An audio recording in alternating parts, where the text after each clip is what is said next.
채택을 하게 된 것은 뭐 북한이 이렇게 적극적으로 원해서 했다기보다는 어떤 의미에서 보면 떠밀려서 어쩔 수 없이 이렇게 선택한 그런 측면이 굉장히 강합니다. 미국과 중국이 수교한 후 북한은 한미 투쟁 노선에서 미국과의 접촉으로 전술적인 변화를 꾀한다. 존 피드맨을 단장으로 하는 미국 공산당 대표단을 평양에 초청하는가 하면 미국 주요 언론 기자들의 평양 방문을 잇따라 허용한 것이다. 또한 1972년 북한은 뉴욕타임즈에 김일성 전기 책자에 대한 광고를 한 면에 걸쳐 게재한다. 위기감을 느낀 한국 정부는 다음과 같은 명령을 미국 주재관들에게 전달한다. 광고가 게재되지 못하도록 공작할 것. 같은 광고가 다시 실릴 경우 응당의 책임을 물을 것임.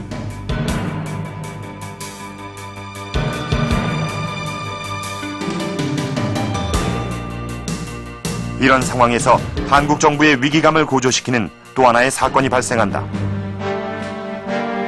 미중 수교에 따른 후속 조치로 미국 정부가 주한미군 제7사단 병력 약 2만 명을 철수시킨 것이다. 아시아 문제의 아시아화 닉슨 닥트린을 근거로 미국이 주한미군 2만여 명을 1971년도에 철수하지요. 감축합니다. 그것은 미국이 한반도 안보를 책임지지 않겠다는 뜻이라기보다는 미중국 국교 정상화에 따른 조치였을 것입니다. 말하자면 중국과 유의관계를 정식 수립하고 대화가 되면 아시아 지역에서 자유진영의 위협은 적어진다고 봤고,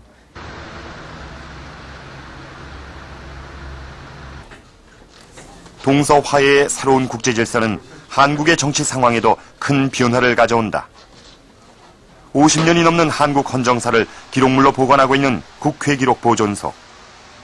역사의 격동기마다 국회는 소집과 해산을 반복해야 했다.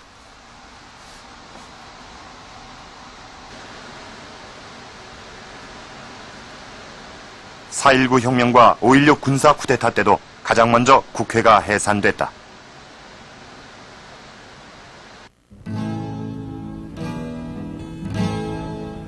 (1972년 10월) 박정희 정권은 다시 국회를 해산시킨다. 급변하는 국제정세 속에서 정권 유지의 위협을 느낀 박정희 정권이 10월 유신을 단행한 것이다. 지금 이 한반도를 둘러싼 영광들의 기존 세력 균형 관계에는 커다란 변화가 일어나고 있습니다.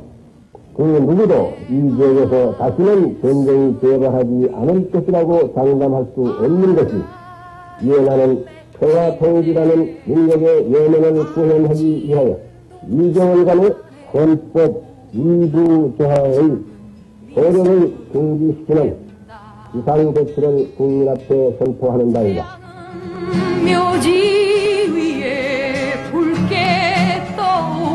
군대가 국회를 장악하고 또다시 헌정의 역사는 단절된다. 박정희 정권은 10월 유신을 통해 민주국가에서 보기 드문 종신집권의 틀을 마련한다. 그러나 반민주적인 10월 유신은 결국 미국 내의 반한 감정으로 이어진다. 미국은 프레이저 소위원회를 중심으로 한국의 인권과 언론 탄압 문제 등을 집중적으로 제기하기에 이른 것이다. 결정적으로 틀어진 것은 역시 유신헌법, 유신체제이고요. 유신체제는 그거는 민주헌정의 파괴라고 봐야 할 것입니다. 공식적으로 미국에서 이것은 민주주의와 함께할 수 없다는 입장을 몇 번 전달했고, 그것을 박정희 대통령이 거절했기 때문에 한미 관계가 극단적으로 악화된 것입니다.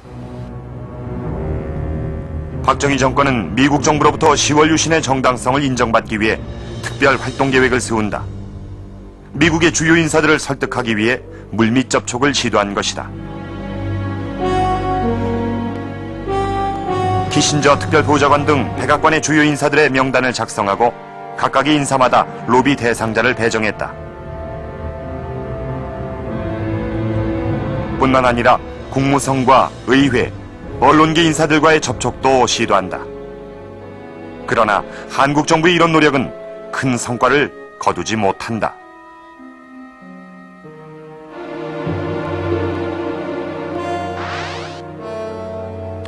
미국은 김동조 당시 주미대사를 통해 중공의 유엔 가입과 북한의 도발 가능성을 10월 유신의 배경으로 삼은 것은 이해할 수 없다는 입장을 한국 정부에 전달해왔다. 이렇듯 한미 관계가 악화되는 가운데 한국 정부는 북한이 가봉을 통해 미국 정부와 접촉을 했다는 정보를 입수한다.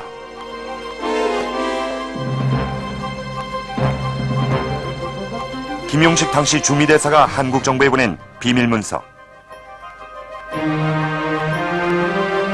이 문서에는 김일성이 봉고 대통령을 통해 미국에 전달한 친서의 내용이 담겨 있다.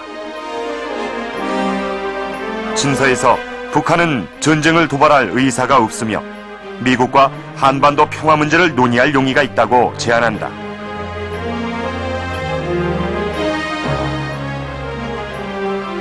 (10월) 유신을 계기로 미국과의 관계가 악화되기 시작한 한국 정부.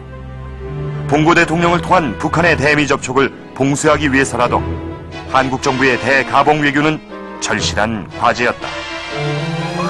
시승을 향해 이승복 어린이의 뒤를 이어서 여기까지라 외치렵니다.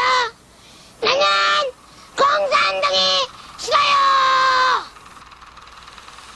아마 많은 분들이 이 장면을 기억하실 겁니다. 1970년대 주로 많이 열렸던 반공 웅변대회 모습인데요. 이처럼 이 박정희 정권은 화해 무드였던 국제정세와는 거꾸로 남북 대결 의식과 반공 교육을 강조합니다.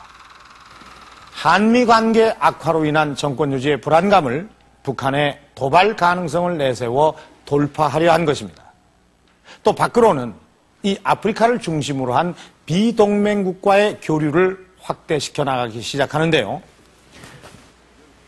자, 여기를 보시면 이 파란색으로 표시된 나라가 남한과 수교를 한 아프리카 국가입니다.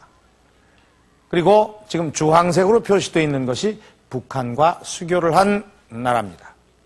자, 75년 당시에 이 북한과 수교한 아프리카 국가는 모두 28개, 또 남한과 수교한 나라는 23개였는데요. 그 중에서 남북한과 동시에 수교한 나라는 무려 17개나 되었습니다. 남북이 이 아프리카 국가와의 교류를 확대할수록 이 외교 대결은 더욱 치열해질 수밖에 없었는데요.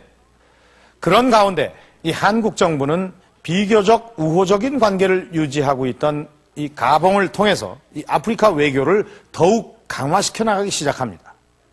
자, 그렇다면 이 가봉을 통한 남북한의 외교 대결은 어떻게 진행됐을까요?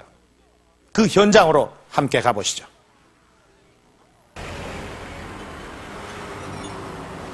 가봉의 수도 리브르빌.